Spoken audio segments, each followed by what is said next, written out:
1,00,000 మంది శివభక్తులతో కలిసి మహారుద్రాక్ష పూజలో పాల్గొనండి. వెంటనే కాల్ చేసి మీ పేరును నమోదు చేసుకోండి. నమస్తే, welcome back to Suman TV. Present మనతో పాటున్నారు అనలిస్ట్ మందర కృష్ణారెడ్డి గారు. నమస్తే సార్. నమస్తే అమ్మా. సార్, రేవంత్ సర్కార్ మరి ప్రభుత్వ ఉద్యోగులకి ఎలాంటి ప్రీమియం లేకుండా బీమా కవరేజ్ ఇవ్వబోతుందని చెప్పేసి కొన్ని వార్తలు చూస్తున్నాం. మేబీ నాకు తెలిసి అది జూన్ 25 తారీఖు నుంచి ప్రారంభం కాబోతుంది అనేసి అంటున్నారు. మరి ఒక్కసారి ఏంటి సార్ ఉచితంగా ప్రీమియం ఏంటి అంటే, అది కూడా గవర్నమెంట్ ఎంప్లాయీస్? ప్రభుత్వ ఉద్యోగులకి ప్రమాదవశాత్తు చనిపోయిన, సహజ మరణం చెందిన కొంత మొత్తంలో డబ్బు వాళ్ళకు వస్తే ఆ కుటుంబానికి ఆదుకునే అవకాశం ఉంటుంది. అలాగే రిటైర్మెంట్ అయిన వాళ్ళకు కూడా ఎంప్లాయీస్ లోపల రిటైర్మెంట్ అయినంత మాత్రంలో అతనికి కుటుంబం ఉండే అవకాశం ఉంటుంది, బాధ్యతలు కూడా ఉండే అవకాశం ఉంటుంది. ఒకప్పుడు ఏంటంటే చిన్న వయసులో పెళ్లిళ్ళు చేసేవాళ్ళు, రిటైర్మెంట్ అయినాటికి కుటుంబ బాధ్యతలు మొత్తం తీరిపోయాయి. వానప్రస్థానికి వెళ్ళిపోయినట్టుగా ఏదో వాళ్ళ జీవితం వాళ్ళు గడిపేవాళ్ళు, పిల్లల జీవితం పిల్లలు గడిపేవాళ్ళు, ఎవరి మీద ఎవరు బాధ్యతలు ఉండేవి కావు. ఇవాళ 30 ఏళ్ళకు 35 ఏళ్ళకు కూడా పెళ్లిళ్ళు అయ్యే అవకాశాలు కనబట్టలేదు. అంటే వాడు ఏ 35లోనో 40లో పెళ్లి చేసుకుంటే వాళ్ళు తిరిగి వాళ్ళ పిల్లలు పుడితే బాధ్యతలన్నీ పెరుగుతూ ఉంటాయి. రెండోది మనవాళ్ళతో అటాచ్మెంట్ చాలా ఎక్కువగా ఉంటుంది. కాబట్టి ఈ రకంగా వృద్ధాప్యంలో కూడా కొన్ని బాధ్యతలు, పెళ్లిళ్ళు కాకుండా కొంతమందికి లేట్ మ్యారేజెస్, లేకపోతే ఆల్రెడీ భర్త భార్య చనిపోయేటువంటి పరిస్థితి అంటే చాలా రకాల సంగతులు జరుగుతున్నాయి. ఏదేమైనప్పటికీ ఒక ప్రభుత్వ ఉద్యోగి నిశ్చింతగా తన ఉద్యోగాన్ని చేసుకుంటూ ఇతర ఆదాయాల కోసం ప్రయత్నం చేయకుండా నిజాయితీగా నీతిగా ఉండడానికి, రేపేమిటి నా భవిష్యత్తు, నేను సడన్గా చనిపోతే నా కుటుంబానికి ఏమొస్తుంది అన్న ఒక భావన లేకుండా ప్రభుత్వం డబ్బు తామే చెల్లించి ఒక్క పైసా ఎంప్లాయీస్ మీద భారం పడకుండా 60 లక్షల నుంచి 1,20,00,000 దాకా, 2 కోట్ల దాకా కూడా కొన్ని సందర్భాల్లో వచ్చేటట్టుగా ఏర్పాటు చేయడం జరిగింది. ఉదాహరణకి విమాన ప్రమాదంలో ఎవరైనా చనిపోయినట్టయితే 2 కోట్లు వస్తాయి. అంటే విమాన ప్రమాణంలో జరిగినప్పుడు విమానం సంబంధించిన వాళ్ళు కూడా ఇస్తారు డబ్బులు. అది కాకుండా ప్రభుత్వం నుంచి ఇచ్చేది 2 కోట్లు ఉండే అవకాశం ఉంటుంది. మరి 60 లక్షల నుంచి 2 కోట్ల దాకా ఎందుకు ఇలాగ వేరియేషన్ అయిందంటే, బ్యాంకు నుంచి బ్యాంకు బట్టి కూడా, అంటే ఆ బ్యాంకులో ఎన్ని ఖాతాలు ఓపెన్ చేశారు ప్రభుత్వం అనే దాని మీద కూడా, అంటే ఎక్కువ ఖాతాలు ఓపెన్ చేసిన దగ్గర తక్కువ పడుతుంది ప్రీమియం, ఎక్కువ మొత్తంలో వాళ్ళకి జమ అయ్యే అవకాశం. తక్కువ ఖాతాలు ఉండే దగ్గర ఎక్కువ ప్రీమియం ఉంటుంది, వాళ్ళకి తక్కువ జమ అయ్యే అవకాశాలు ఉంటాయి. వీటన్నిటి దృష్టిలో పెట్టుకుని చేశారు. ముందుగా ఏమనుకున్నారంటే ఓన్లీ ప్రభుత్వ ఉద్యోగులకు మాత్రమే దీన్ని పరిమితం చేయాలని ప్రభుత్వం అనుకుంది. కానీ ఇప్పుడు ఏం చేశారంటే దాన్ని అవుట్సోర్సింగ్ ఉద్యోగులు, కాంట్రాక్ట్ ఉద్యోగులకు కూడా ఎక్స్టెండ్ చేశారు. మొత్తం 10 లక్షల మంది ఉద్యోగులకి ఇది వర్తింపజేసేటట్టు చేశారు.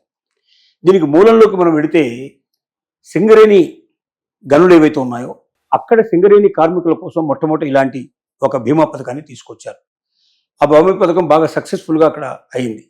ఈ మధ్యకాలంలో ఒక 45 మంది కార్మికులు మొత్తం చనిపోయిన వాళ్ళకి ₹1 కోటి చొప్పున వాళ్ళకి ఈ అకౌంట్ నుంచి ఇచ్చారు. జీవిత బీమా నుంచి వచ్చాయి వాళ్ళకి, ఈ ఇన్సూరెన్స్ నుంచి వాళ్ళకి వచ్చాయి, ప్రమాద బీమాకు సంబంధించిన దాంట్లో.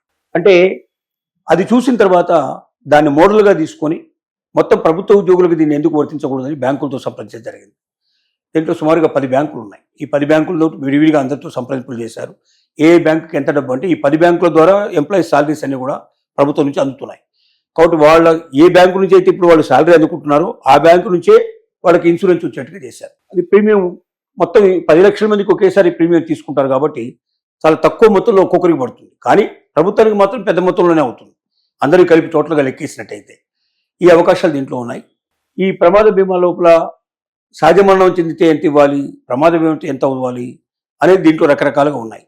అలాగే ఒకవేళ ప్రమాదం జరిగి మనిషి బతికి 2 కాళ్ళు 2 చేతులు పోతే కూడా, 2 కాళ్ళైనా 2 చేతులైనా పోయినా కూడా, లేదా ఒక కాలు ఒక చేయి పోయినా కూడా పూర్తిగా ప్యారలైజ్ అంటారు. అంటే మొత్తం పెరాలసిస్, టోటల్గా వాళ్ళు ఏ పని చేసుకోలేని పరిస్థితి ఏర్పడుతుంది. అంగవైకల్యం చెందినట్టు సంపూర్ణ అంగవైకల్యం అంటారు. సంపూర్ణ అంగవైకల్యం కూడా ఈక్వల్ టు మొత్తం ప్రమాదానికి ఎంత వస్తుందో అంత అమౌంట్ రావాల్సిన అవసరం ఉంటుంది. ఇలాంటివన్నీ ఉన్నాయి. ఏది ఏమైనప్పటికీ రిటైర్మెంట్ ఎంప్లాయీ కావచ్చు, లేకపోయినట్టయితే వాళ్ళు అవుట్సోర్సింగ్ ఎంప్లాయీస్ కావచ్చు, లేక ప్రభుత్వ ఉద్యోగులు కావచ్చు, వీళ్ళెవ్వరికైనా సరే ప్రస్తుతానికి ప్రభుత్వం నుంచి ఎవరికైతే నెల జీతాలు కానీ పెన్షన్స్ కానీ సకాలంలో అందుతున్నాయో వాళ్ళందరికీ ఈ పథకం వర్తించేట్టుగా తెలంగాణ ప్రభుత్వం దీన్ని మోడల్ చేస్తుంది. దీని ప్రకారంగా ఇవాళ రేపు అతి తొందరగా ఈ ఓపెన్ చేసే అవకాశం ఉంది. ముఖ్యమంత్రి చేతుల మీదుగా ఇది ఇనాగ్రేషన్ చేయబడుతోంది.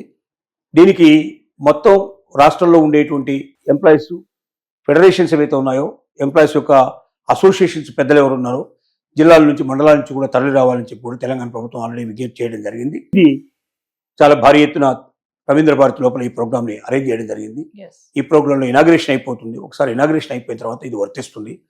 అప్పటి నుంచి ప్రభుత్వ ఉద్యోగులు కొంత నిశ్చింతగా ఉంటారు. తన కుటుంబానికి సుమారుగా ₹1 కోటి వచ్చే అవకాశం ఉంది అనుకున్నప్పుడు ఆ భరోసా వేరుగా ఉంటుంది. ఎస్ ఒకవేళ తను ఏదైనా జరిగినా, సడన్గా మధ్యలో చనిపోయినా, లేకపోతే సహజమరణం చెందినా నాకు నా కుటుంబానికి కొంత ఆదుకునే అవకాశం ఉంటుంది, వాళ్ళు రోడ్డు మీద పడాల్సిన అవసరం ఉండదు అన్నటువంటి ఒక భావన ఉండడం అనేది చాలా మంచి విషయం. ఇది ఫస్ట్ భారతదేశం లోపల ఒక తెలంగాణ గవర్నమెంటే ప్రారంభించింది. ఇంతవరకు ఏ ప్రభుత్వం దీన్ని ప్రారంభించలేదు. ఈ ప్రభుత్వం అంటే సింగరేణి ప్రారంభించిన తర్వాత చాలా బొగ్గు గనులలో, చాలా ఖనిజ సంబంధించినటువంటి కార్పొరేషన్స్లో దాన్ని అమలు చేశారు.